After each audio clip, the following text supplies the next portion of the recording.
Isaiah chapter 5. Let me sing now for my beloved, a song of my beloved about his vineyard. My beloved had a vineyard on a fertile hill. He dug it all around, cleared it of stones, and planted it with the choicest vine. And he built a tower in the middle of it, and also carved out a wine vat in it. Then he expected it to produce good grapes, but it produced only worthless ones. And now, you inhabitants of Jerusalem and people of Judah, judge between me and my vineyard. What more was there to do for my vineyard that I have not done in it? Why, when I expected it to produce good grapes, did it produce worthless ones? So now, let me tell you what I am going to do to my vineyard. I will remove its hedge, and it will be consumed. I will break down its wall, and it will become trampled ground. I will lay it waste. It will not be pruned nor hoed, but briars and thorns will come up. I will also command the clouds not to rain on it. For the vineyard of the Lord of armies is the house of Israel, and the people of Judah are his delightful plant. So he waited for justice, but behold, there was bloodshed, for righteousness, but behold, a cry for help. Woe to those who attach house to house and join field to field, until there is no more room, and you alone are a landowner in the midst of the land. In my ears, the Lord of armies has sworn, my houses shall become certainly desolate, even great and fine ones, without occupants. For 10 acres a vineyard will yield only one bath of wine, and a homer of seed will yield only an ephah of grain. Woe to those who rise early in the morning so that they may pursue intoxicating drink, who stay up late in the evening so that wine may inflame them. Their banquets are accompanied by lyre and harp, by tambourine and flute, and by wine. But they do not pay attention to the deeds of the Lord, nor do they consider the work of his hands.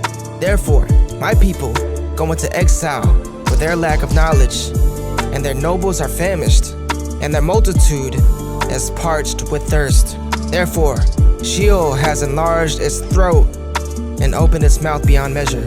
And Jerusalem, its splendor, her multitude, her noise of revelry, and the jubilant within her descend into it.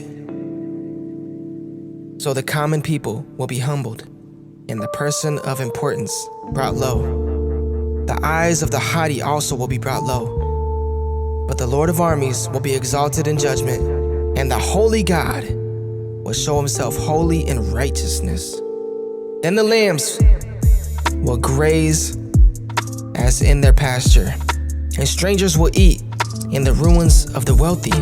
Woe to those who drag wrongdoing with the cords of deceit, and sin with the cart ropes, who say, let him hurry, let him do his work quickly, so that we may see it. And let the plan of the Holy One of Israel approach and come to pass, so that we may know it. Woe to those who call evil good and good evil, who substitute darkness for light and light for darkness, who substitute bitter for sweet and sweet for bitter. Woe to those who are wise in their own eyes and clever in their own sight. Woe to those who are heroes in drinking wine and valiant men in mixing intoxicating drink, who declare the wicked innocent for a bribe and take away the rights of the ones who are in the right. Therefore, as a tongue of fire consumes stubble, and dry grass collapses in the flame, so their root will become like rot, and their blossom blow away like dust. For they have rejected the law of the Lord of armies, and discarded the word of the Holy One of Israel. For this reason, the anger of the Lord has burned against his people, and he has stretched out his hand against them and struck them, and the mountains quaked, and their corpses lay like refuse in the middle of the streets. Despite all this, his anger is not spent, but his hand is still stretched out. He will also lift up a flag to the distant nation and whistle for from the ends of the earth.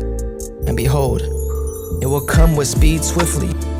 No one in it is tired or stumbles. No one slumbers or sleeps. Nor is the undergarment at his waist loosened, nor a sandal strap broken. Its arrows are sharp, and all its bows are bent.